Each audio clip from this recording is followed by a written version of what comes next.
नमस्कार, मैं हूं पीस त्रिपाठी और आप देख रहे हैं हमारा विशेष कार्यक्रम सितारे हमारे। आप सभी दर्शकों का इस कार्यक्रम में स्वागत है। दोस्तों, आज बात करेंगे आज के पंचांग की, व्रत त्योहार की, और साथ ही हम आपको आपका राशिफल भी बताएंगे। इसके अलावा आपके फोन कॉल्स होंगे, आप सीधे फोन करके अपने प्रश्न पूछ सकते हैं। हमारा फोन नंबर है 07714008777। अब से आधे घंटे तक लगातार ये फोन लाइन खुली रहेगी और हमें आपके फोन का इंतजार रहेगा। तो चलिए कार्यक्रम की शुरुआत करते हैं और जानते हैं आज का पंचांग। आज शुभ संवत 2077 शक 1942 सूर्य दक्षिणायन का पौष महीने की कृष्ण पक्ष की त्रयोदशी तिथि है और 312 त्रयोदशी दोपहर 2:33 तक। ज्येष्ठा नक्षत्र होंगे 9:10 तक। आज चंद्रमा वृश्चिक राशि में होंगे। आज का राहु काल 8:06 से 9:28 तक। तो दोस्तों, ये तो था पंचांग और अब बात करते हैं मुहूर्त की। ऐसे मुहूर्त शब्द का अर्थ होता है काल का वो समय जिसमें एक काम निश्चित रूप से किया जा सके। पर ज्योतिष के अनुसार मुहूर्त का अर्थ होता है जब किसी भी काम को संयोग देख करके किया जाए जो सफलता बेहतर दे सके। ऐसे काल के उस काल के हिस्से को हम मुहूर्त कहते हैं, जिसमें किसी कार्य को संपन्न बिना किसी विघ्न बाधा को कराने का सामर्थ्य हो। इसके लिए हम लोग सिद्धि योग, सर्वार्थ सिद्धि योग, पुष्यामृत योग इत्यादि देखते हैं। इसमें लग्न देखे जाते हैं। तो शास्त्रों में कहा गया कि जिस तरह हिमालय का हिम सूर्य के उगने पर गल जाता है, जैसे सैकड़ों हाथियों का समूह एक अकेले सिंह को देखकर भाग जाता है, ठीक उसी तरह से शुभ योग सभी प्रकार के अशुभता को दूर कर देते हैं। मतलब हमें कार्य से करने से पहले शुभ योगों को देख लेना चाहिए। अनेक प्रकार के शुभ योग हैं जो आपके जीवन को निर्विघ्न करते हैं। शुभ योगों को अभीष्ट सिद्धि प्राप्त होने के कारण बेहतर माना गया, बेहतर फलकारी माना गया, और इस प्रकार के योगों में किए गए कामों में अच्छी सफलता मिल जाती है और अशुभता नष्ट हो जाती है। ये योग खरीदी के लिए, सर्जरी के लिए, मकान खरीदी के लिए, पूजा के करने के लिए, यज्ञ को करने के लिए अनेक प्रकार के योग माने जाते हैं। अतः कोई भी कार्य करने से पहले आप मुहूर्त जरूर देख लें। इन मुहूर्तों को, शुभ योगों को ही मुहूर्त कहा गया। इनमें से कुछ योग बड़े स्वयं सिद्ध माने गए, जैसे पुष्य नक्षत्र, अक्षय तृतीया, इस तरह के कुछ एक दिन होते हैं जो पूरी तरह से बेहतर होते हैं। ये अक्षय लाभ के लिए किए जाते हैं। अक्षय तृतीया में भी अनेक प्रकार के शुभ कार्य किए जाते हैं। कहते हैं कि इस दिन किसी प्रकार की खरीदी करने से वह अक्षय हो जाता है, सत्कर्म करने से वह अक्षय हो जाता है, दान करने से वह अक्षय हो जाता है। इसके अलावा हम नित्यचर्या में भी बहुत तरह के काम करते हैं। मसलन गाड़ी खरीदना है तो उसके लिए आप सर्वार्थ सिद्धि योग, पुष्य योगों को देख सकते हैं। इसके अलावा हम घर देखने जाते हैं, लड़का देखने जाते हैं, या लड़के का रोका करते हैं या लड़की का रोका करते हैं। इस सभी तरह के कामों में हम योगों का इस्तेमाल ज़रूर करना चाहिए। अब सवाल ये उठता है कि इन योगों को कैसे देख सकते हैं। तो पंचांग में इन योगों का विशेष उदाहरण होता है। तो इन योगों को देख करके आप अपनी चर्या को ठीक कर सकते हैं। वैसे जब कभी भी आप इन योगों को देखें तो आप अपनी जन्म कुंडली जरूर दिखा लें कि आपकी राशि में गोचर की स्थिति कैसी है, और गोचर के बुरे ग्रहों के उपाय भी कर लेने चाहिए। मसलन कि यदि किसी मिथुन राशि के जातक को आज कोई काम करना हो तो उसे आज चंद्रमा देखना चाहिए। पर यह भी ध्यान रखना चाहिए कि गुरु और शनि 8वें स्थान में है, तो गुरु शनि की बाधा को दूर कर लें, तब आपके काम निष्कंटक हो पाएंगे। अन्यथा आप देखें कि गोचर में जब कभी भी चंद्रमा से ग्रहों की स्थितियां प्रतिकूल होंगी तो परेशानियां होंगी। मतलब मुहूर्त की सिद्धि के लिए ग्रह शांति का विधान भी कर लेना चाहिए, और इसके लिए आप अपनी जन्म कुंडली को निरंतर किसी विद्वान आचार्य से बचवाते रहें और अपने जीवन को निर्विघ्न करते रहें। तो चलिए अब 12 राशियों का सफर शुरू करते हैं। जानते हैं कि इन राशियों में किस प्रकार के योग इन दिनों में चल रहे हैं। अगर हम देखें तो दो चीज़ें बहुत साफ सब नज़र आती हैं कि इन राशियों में भी इस वक्त चंद्रमा के अलावा कोई बड़े ग्रह का परिवर्तन नहीं हुआ। चंद्रमा वृश्चिक राशि से धनु राशि में चले जाएंगे। चलिए तो राशियों का सफ़र शुरू करते हैं। जानते हैं मेष यानी अरीस की स्थिति कैसी रहेगी। तो मेष राशि वाले जातकों के लिए देखते हैं कि लग्न में मंगल बढ़िया ऊर्जा है, 8वें स्थान में केतु। आज भी यात्राएं आपके लिए बहुत अच्छी नहीं है, यात्राओं से बचना चाहिए, और वाहन चलाते समय जरूर सावधान रखिए। जब कभी भी केतु अष्टम स्थान में होते हैं, इसका मतलब कि चतुष्पद यानी 4 पैरों से, 4 पैर के लोगों से, 4 पैर के जीवों से, 4 पैर के यंत्रों से आपको परेशानी है। मतलब गाड़ी चलाते समय सावधान रहें। दूसरे स्थान में राहु है, किसी भी प्रकार का शॉर्ट टर्म इन्वेस्टमेंट आज भी ना करें। अच्छी बात क्या है कि भाग्यस्थान में सूर्य शुक्र और चंद्रमा बनाते हैं, जो जिसका मतलब होता है कि इस समय द्वितीय भाग्य स्थान में बैठे हैं, सप्तमेश भाग्य स्थान में बैठे हैं, मतलब ये गजकेसरी योग है। आप अपने लाइफ पार्टनर के नाम से कोई बड़ी खरीदी कर सकते हैं, ये अच्छा रहेगा। पंचमेश भाग्य स्थान में संतान को लेकर कुछ बड़े निर्णय किए जा सकते हैं। भाग्येश दशम स्थान में ढेर सारा अवसर आपको मिलने वाला है। दशमें स्वग्रही हैं, जो लोग पहले से काम कर रहे हैं उन्हें अपने बॉसेस की बड़ी कृपा मिलने वाली है, बड़ों का आशीष मिलने वाला है। मतलब इस समय प्रमोशन या पदोन्नति के अप्राइजल के अच्छी खबरें आपको मिल सकती हैं। इसके अलावा एक ग्रह और भी बैठा है, तृतीयेश बुध 8वें स्थान में है। यूँ देखने में लगता है कि बुध अच्छी स्थिति में होंगे, मगर चूंकि तृतीयेश अपने स्थान से 8वें स्थान में है, या फिर रोगेश दशम स्थान में बैठे, मतलब पेट का रोग हो सकता है। क्या करना चाहिए? तो इस राशि वाले जातकों के लिए बहुत अधिक तनाव ना लें, क्योंकि आमतौर पर तनाव के कारण इस तरह के रोग होते हैं। यानी ये किसी प्रकार की एलर्जी से नहीं, बल्कि तनाव के कारण होंगे, मतलब तनाव हो सकता है। केतु के मंत्र को जप करें, साथ में गाय और कुत्ते को गुड़ के साथ रोटी खिलाएं तो आज का दिन बेहतर होगा। अब बात कर लेते हैं दोस्तों वृषभ राशि की, जहां पर राहु लग्न में बैठे, 7वें स्थान में केतु, और सूर्य शुक्र इत्यादि ग्रह जो चंद्रमा के साथ में 8वें स्थान में बैठे हैं। मतलब इस राशि वाले जातकों के लिए तृतीय चंद्रमा 8वें स्थान में, मतलब तनाव हो सकता है। अगर इस राशि में देखें लग्न में राहु, तो आतुरता थोड़ी यानी आक्रामकता बढ़ सकती है। 12वें स्थान में मंगल के कारण खर्च ज़्यादा हो सकता है, नींद की थोड़ी सी परेशानी। अलावा हम देखें भाग्य स्थान में गुरु शनि बुध बैठे हैं, जो बताते हैं कि लाभ के योग हैं, अवसर आपके पास मिलेंगे। ढेर सारे मतलब आज का शेड्यूल बड़ा हेक्टिक होगा, मगर आपको सफलता जरूर मिलेगी। इस राशि में 8वें स्थान में भी कुछ ग्रह बैठे हैं, जिसका मतलब होता है कि सूर्य शुक्र चंद्रमा अगर देखें तो हेल्थ को लेकर इश्यूज हो सकते हैं। ऋण रोग व्याधि शत्रुता की चिंता हो सकती है। पेट में कॉन्स्टिपेशन, करना क्या चाहिए? तो आपको अपने जीवन में थोड़ा सा अनुशासन, क्योंकि लग्नस्थ राहु के कारण यही लक्षण आता है। तो अनुशासन के लिए आपको चाहिए कि भगवान सूर्य को अर्घ दें, आदित्य हृदय स्तोत्र का पाठ करें और साथ में पंजीरी का दान करें, तो आज का दिन बेहतर होगा। बात कर लेते हैं दोस्तों मिथुन राशि। इस राशि में राहु 12वें स्थान में, मतलब आकस्मिक हानि की संभावना है। 6ठे स्थान में केतु, यात्राएं या गाड़ी चलाते समय यहाँ भी सावधानी रहनी चाहिए। 11वें स्थान में मंगल है, बहुत बढ़िया आए हैं इस समय। अगर हम 7वें स्थान में शुक्र चंद्रमा देखें तो मुझे ऐसा लगता है कि बहुत सारे अच्छे दोस्त मिलेंगे। लाइफ पार्टनर के साथ आप अच्छा काम कर सकते हैं, मगर लाइफ पार्टनर की या पार्टनरशिप बिजनेस की कंडीशन अच्छी नहीं है, या दोस्तों की कंडीशन अच्छी नहीं है। यहाँ पे कॉन्फ्लिक्ट भी हो सकता है, सेहत की परेशानी भी हो सकती है। करना क्या चाहिए? तो मैं अगर लगातार देखूं तो 12 राशियों के जातकों में मैं 3 राशि वाले जातकों को आगाह करता हूं कि आप अपनी रूटीन में थोड़े सावधान रहें। एक मिथुन राशि, सिंह राशि और कुंभ राशि। तो ये मिथुन राशि की चर्चा कर रहे हैं। तो भावी मेट से कहीं त्रिपुरारी भगवान शिव की शरण में जाएं, भगवान शिव का पूजन करें, इसके अलावा खीर का दान करें, श्री सूक्त का पाठ करें, तो आज का दिन बेहतर। अब बात कर लेते हैं दोस्तों कर्क राशि। इस राशि के स्वामी ही चंद्रमा, और चंद्रमा इस समय धनु राशि में बैठ जाएंगे। मतलब कुल मिलाकर के पूर्वार्ध तो जैसा भी बीते, मगर उत्तरार्ध में चंद्रमा के 8वें स्थान में होने के कारण सेहत की परेशानी, निर्णय में थोड़ी सी परेशानी, या फिर इंसेस्ट्रल प्रॉपर्टी के पंगे दिखाई पड़ सकते हैं। साथ में हो सकता है कि मन में भी थोड़ा सा कषाय हो, क्योंकि शुक्र चंद्रमा और सूर्य तीनों ही 6ठे स्थान में बैठे। हालांकि ये भी कहा गया कि शुक्र सूर्य चंद्रमा 6ठे स्थान में अच्छा फल देते हैं, मतलब चंद्रमा को छोड़ करके। अगर हम यहाँ पर कर्क राशि वाले जातकों के लिए 7वें स्थान में गुरु शनि और बुध को देखें तो अच्छे दोस्त मिलेंगे। दशम स्थान में मंगल, सत्ता में पकड़, वर्क प्लेस में आपकी होल्ड अच्छी रहेगी। 11वें स्थान में राहु, आय की स्थिति बहुत अच्छी होती है। मतलब कुल मिलाकर के हमें ऋण रोग व्याधि शत्रुता से बचना चाहिए। करें क्या? तो हनुमान जी का दर्शन करें।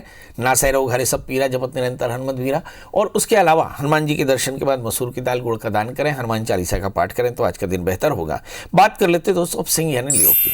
इस राशि के स्वामी इस समय धनु राशि में, वृश्चिक राशि में बैठे शुक्र सूर्य और चंद्रमा धनु राशि में बैठे हैं। तो इस राशि में हम देखें कि 5वें स्थान में शुक्र सूर्य चंद्रमा इन्हीं गजकेसरी योग बनाता है। मोटे तौर पर दिखाई ये पड़ता है कि लाभ की स्थिति रहेगी। इमोशनली आप काफ़ी अच्छे रहेंगे, कॉन्फिडेंस लेवल काफ़ी अच्छा रहेगा, मगर सप्तमें 6ठे स्थान में है, किसी भी प्रकार के एसोसिएशन में कॉन्फ्लिक्ट हो सकता है। भाग्य स्थान में मंगल, ढेर सारे अवसर हैं। दशम स्थान में राहु, वर्क प्लेस में ज़्यादा ध्यान देना पड़ेगा, मगर वर्क प्लेस में अगर अच्छे से ध्यान दिया तो आपको बॉसेस की बेहतरी आपको दिखाई पड़ेगी। बहरहाल करना क्या चाहिए? इस समय गुरु और शनि के मंत्रों का जप करें, चने की दाल गुड़ का दान करें, काले तिल का दान करें, तो आज का दिन बेहतर। बात कर लेते हैं दोस्तों कन्या राशि की। इस राशि में हम देखते हैं कि एक अच्छा विजन होता है। कन्या राशि और मिथुन राशि वाले जातकों में एक अच्छा विजन होता है। इस समय कन्या राशि वाले जातकों के लिए एक परेशानी है कि लगातार चीज़ों में उलझने, कामों में उलझने आ रही हैं। तो करना क्या चाहिए? तो इस राशि में बहुत ज़्यादा उलझनों से मेंटली प्रिपेयर रहना चाहिए। 8वें स्थान में मंगल, मूड ऑफ की परेशानी हो सकती है क्योंकि तृतीय 8वें स्थान में है। तो आप अपने दोस्तों के साथ बात करते रहें। समय बहुत अच्छा नहीं है, मतलब मूड ऑफ रहता है तो आमतौर पर विवाद ज़्यादा होते हैं इस समय। अगर हम तीसरे स्थान में केतु के देखें तो बहुत सारा टैलेंट है, टैलेंट का इस्तेमाल करें। चौथे स्थान में शुक्र, सूर्य, चंद्रमा, भूमि, वाहन, मकान के योग। 5वें स्थान में बृहस्पति, स्वग्रही होकर के बैठे शनि, जिसका मतलब होता है कि संतान को लेकर कुछ अच्छी खबरें हो सकती है, मगर संतान की सेहत की चिंता हो सकती है। बहरहाल करना क्या चाहिए? तो इस राशि में लिखा कि महामाया के दर्शन करें और घी और खीर का दान करें तो आज का दिन बेहतर। अब बात कर लेते हैं दोस्तों तुला यानी लिब्रा की।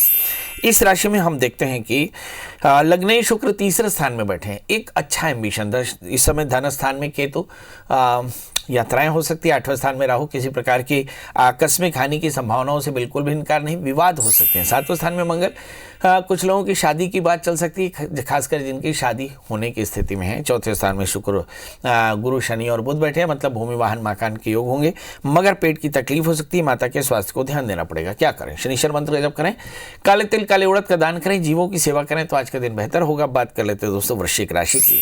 इस राशि में हम देखते हैं कि लग्न में केतु बैठे हैं, मतलब खूब सारा टैलेंट है। 7वें स्थान में राहु, चीटिंग की संभावनाएं तथाकथित दोस्तों के द्वारा। 6ठे स्थान में मंगल बैठे हैं, बढ़िया एनर्जी है।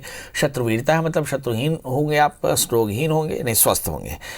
धन स्थान में पड़े हुए हैं शुक्र, सूर्य और चंद्रमा, जो बताते हैं कि लाभ की स्थिति है। तीसरे स्थान में गुरु, शनि, खूब सारा इंटेलिजेंस है और एक अच्छी संगत है। इस राशि वाले जातकों के लिए करना क्या चाहिए? तो इसमें लिखा कि भगवान शिव की शरणागति में रहें, क्योंकि 7वें स्थान में राहु है। ऐसा कहते हैं कि कुछ मूर्ख दोस्त अगर आपके जीवन में अपनी पूरी मूर्खता लेकर आप पर हमला कर दें तो आपको बचना मुश्किल है। शायद ईश्वर भी आपको शायद बचा पाए, तो ऐसे दोस्तों से बच के रहिए। क्या करें? भगवान शिव की शरण में जाएं, ओम नमः शिवाय इस मंत्र जप करें, रुद्राभिषेक करें और साथ में खीर का दान करें तो आज का दिन बेहतर होगा। बात कर लेते हैं दोस्तों धनु यानी सेजिटेरियंस की। इस राशि में हम देखते हैं कि लग्नेश धनु स्थान में यानी संपत्ति के योग बेहतर हैं। धन स्थान में शनि स्वग्रही होकर बैठे, मतलब कोई प्रॉपर्टी खरीद सकते हैं। तीसरे स्थान में पड़े हुए हैं कुछ नहीं, और चौथे स्थान में भी कुछ नहीं। 5वें स्थान में मंगल, यानी संतान को लेकर कुछ अच्छी खबरें मिल सकती हैं। 6ठे स्थान में राहु, थोड़ी आकस्मिकता, थोड़ी अनसर्टेनिटी या थोड़ा सा फियर हो सकता है, यानी डर हो सकता है। 12वें स्थान में केतु, आकस्मिक हानि की संभावनाओं से बिल्कुल भी इनकार नहीं। एक 3 ग्रह एक साथ बैठे हैं, शुक्र, सूर्य और चंद्रमा। यूँ कुछ लोग कह सकते हैं कि लग्न में शुक्र चंद्रमा गजकेसरी योग बनाते हैं, पर मेरी सोच एकदम उलट है। मुझे लगता है कि कैश फ्लो की कमी होगी, तनाव थोड़ा सा ज्यादा होगा, एंग्जाइटी के शिकार हो सकते हैं आप। क्या करना चाहिए? तो इस राशि में थोड़ा सा वर्कआउट करते रहें, माता के मंदिर में जाएं, घी का दिया जलाएं, भगवान सूर्य को अर्घ्य दें, आदित्य हृदय सूत्र का पाठ करें, पंजीरी का दान करें तो आज का दिन बेहतर। अब बात कर लेते हैं दोस्तों मकर राशि की। ये वो भाग्यशाली राशि है जहां पर गुरु, शनि और बुध तीनों एक साथ बैठे हैं। शनि का मतलब होता है जस्टिस, गुरु का मतलब होता है फैलाव और बुध का मतलब होता है विजन। मतलब एक अच्छे जस्टिस के साथ एक अच्छा विस्तार मिलेगा, एक अच्छा विजन, मतलब आपकी प्लानिंग आपकी बेहतर होगी, सही प्लान के साथ बढ़िया कर सकते हैं। इसका कोई प्रमाण देखिए। चौथे स्थान में मंगल है, सामाजिक प्रतिष्ठा बढ़िया है, परिवार की स्थिति अच्छी। 5वें स्थान में राहु, थोड़ी चिंता संतान को लेकर के हो सकती है। इस समय 12वें स्थान में शुक्र, सूर्य, चंद्रमा। शुक्र और सूर्य अगर 12वें स्थान में हो तो लाभ होता है, मगर चंद्रमा के कारण बहुत अच्छी स्थिति नहीं। स्थान परिवर्तन के योग या फिर लाइफ पार्टनर की सेहत में थोड़ी परेशानी या फिर दोस्तों से अनबन हो सकती है। बहरहाल चिंता बिल्कुल न करें, जो अपने दोस्त हैं वो आपकी छोटी बड़ी गलतियों को माफ करेंगे। बहरहाल आप क्या करें?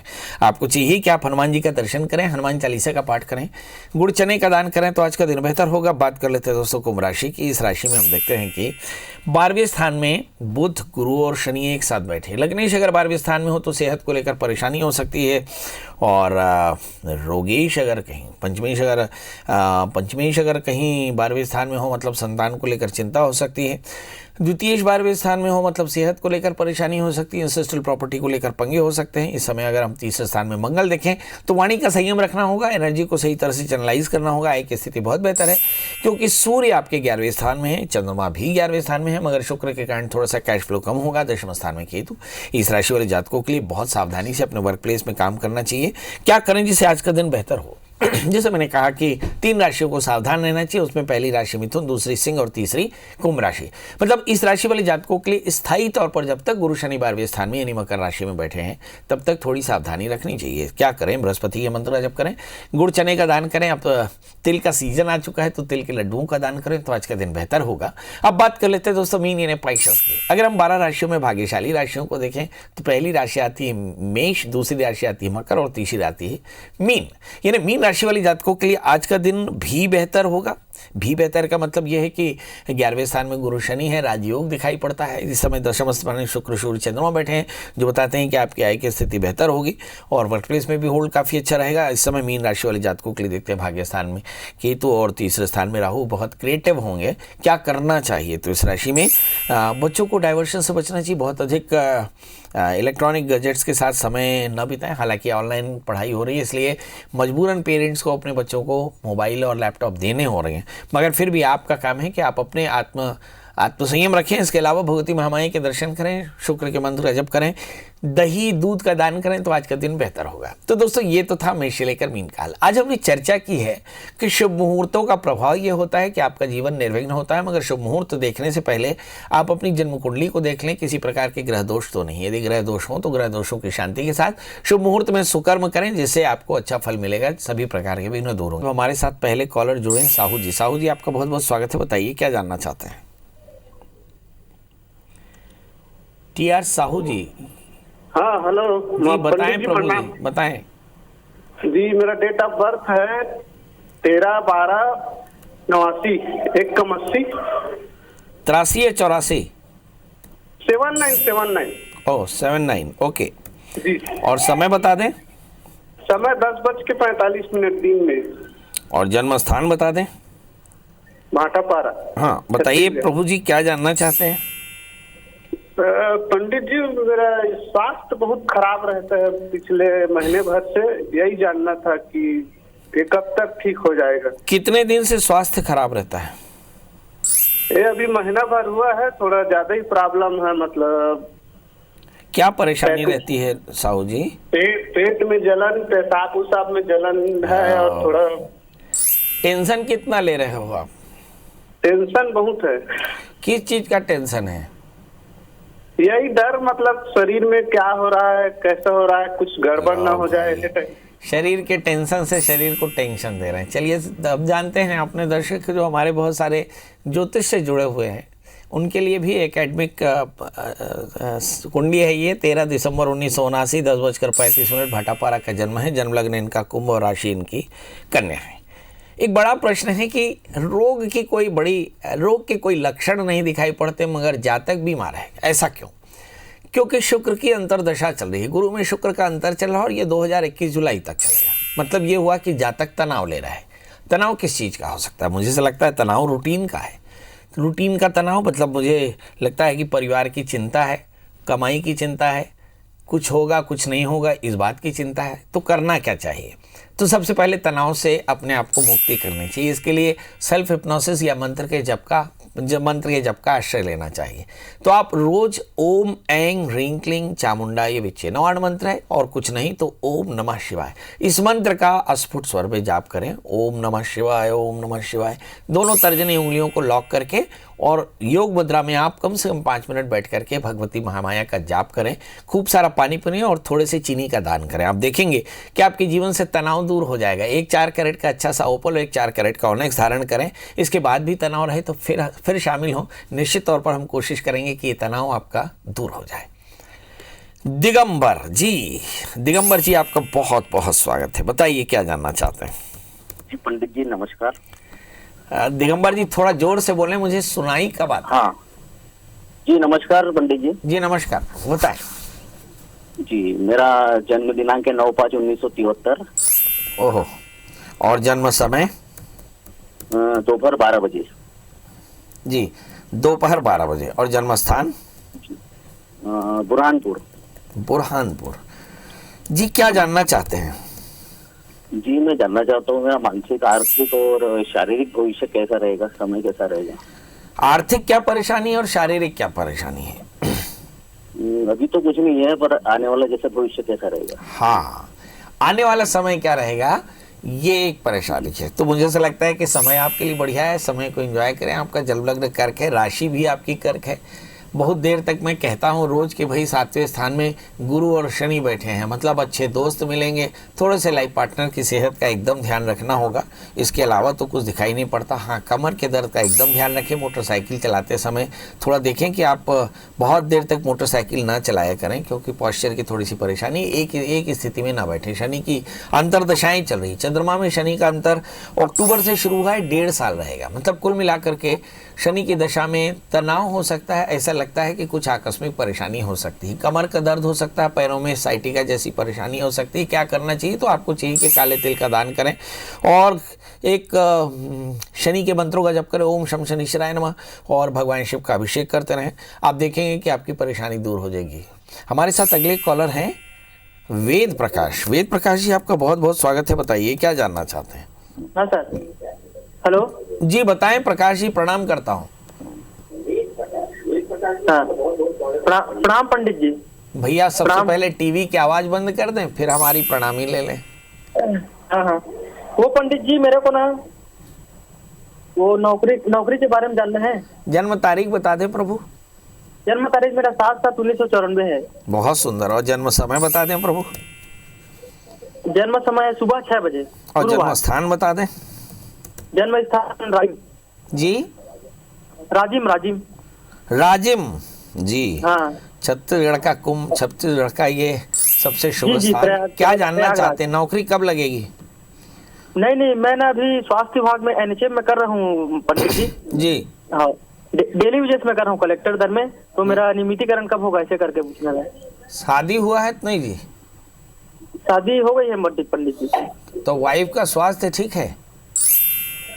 वाइफ का तो नहीं रहता, थोड़ा स्वास्थ्य ठीक नहीं है। और बच्चे? बच्चे 2 जने हैं, लड़की है। जय। चलो, तो मतलब शादी हो गई है, बच्चे हो गए हैं, वाइफ के स्वास्थ्य का थोड़ा ध्यान रखना पड़ेगा। और अब चाहते हैं साहब कि भैया वेद प्रकाश जी, हमको अच्छी वाली नौकरी और मिल जाए, और जहाँ हैं तो वहाँ परमानेंट हो जाए, कुछ अच्छा हो जाए, ऐसा होना चाहिए। देखिए, आपका जन्मलग्न मिथुन है, राशि आपकी कुंभ, राशि आपकी वृषभ है। अगर वृषभ राशि के जातकों के लिए देखें तो गोचर में अभी गुरु शनि भाग्य स्थान में बैठे हैं। मतलब मुझे ऐसा लगता है कि वर्ष 2021 आपकी नौकरी के नज़रिए से बहुत बढ़िया रहने वाला है। 12वें स्थान में मंगल, इन दिनों में खर्च थोड़ा सा ज़्यादा है। अगर हम राहु की स्थिति देखें तो वाणी का संयम रखना होगा। और इस समय अगर ग्रहों की स्थितियां देखें तो शनि की अंतर्दशा, गुरु में शनि का अंतर मार्च 2021 तक है। मतलब जीवन में थोड़ा सा संघर्ष शनि की दशा में होगा, मगर शनि की दशा में ही आपको अच्छी नौकरी के योग भी बन जाएंगे। मतलब खूब मेहनत करने की जरूरत है। क्या करना चाहिए? एक 4 कैरेट का ऑनेक्स और एक 4 कैरेट का जामुनिया धारण करें। शनिवार का व्रत किया करें, काले तिल का दान करें। ऐसा 1 वर्ष तक करें। हर शनिवार को थोड़े से काले तिल का दान किया करें, शनिवार का व्रत करें, और 1 मुट्ठी शक्कर 1 मुट्ठी आटा किसी पीपल के पेड़ में रख दें और तेल का दिया जलाएं। ऐसा 1 वर्ष तक करें। आप देखेंगे एक बढ़िया नौकरी मिल जाएगी, पत्नी का स्वास्थ्य बेहतर हो जाएगा, बच्चे आपके बेहतर होंगे और जिंदगी आपकी बेहतर हो जाएगी। चलिए, तो अब आपसे विदा लेने का समय। फेसबुक लाइव के दोस्तों से भी विदा लेते हैं। कल फिर हाजिर होंगे किसी नए विषय के साथ। तब तक मुझे दी इजाजत। नमस्कार।